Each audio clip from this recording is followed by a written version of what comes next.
So if we encounter a situation something like if there exists a common ratio or a common multiple between the terms, then we apply the formula. अब ये formula जो है हमारे पास arithmetic से थोड़ा सा different होता है, अर्थमेटिक फॉर्मूला से। किस तरीके से सर, समझाए थोड़ा सा। बिल्कुल समझा रहा हूँ। आपके पास फॉर्मूला होता है T N is equals to A R N minus one. आपके पास एन माइनस वन पावर में होता है, और ये पावर किसकी होती है? आर की पावर होती है। ठीक है, ये आर की पावर जो होती है एन माइनस वन होती है। तो फॉर्मूला क्या है? T N equal to A R की power N minus one. T N हमारे पास सेम रिक्वायर्ड टर्म या टर्म वैल्यू, ए हमारे पास होता है फर्स्ट टर्म, आर हमारे पास होता है कॉमन रेशो या common multiple.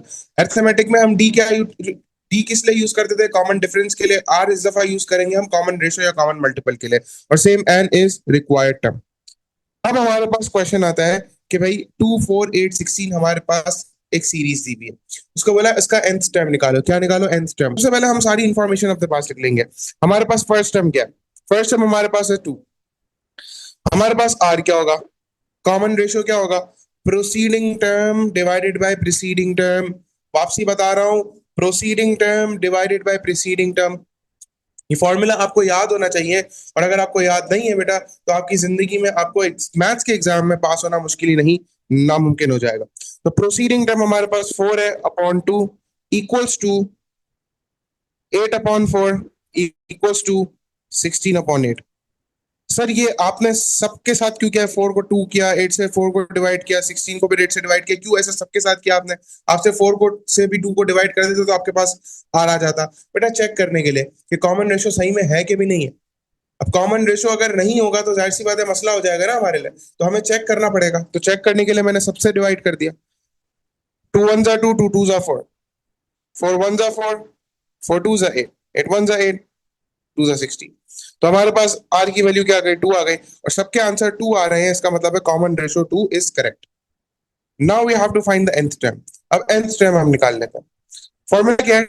n equals to A R N minus one. ठीक है, T N equals to first term is 2, r is 2, n minus 1।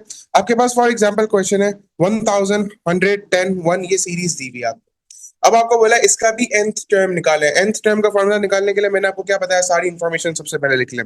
First term हमारे पास क्या होगा? बेटा अगर आप सोच रहे हैं कि फर्स्ट टर्म 1 होगा, तो बेटा आप गलत सोच रहे हैं।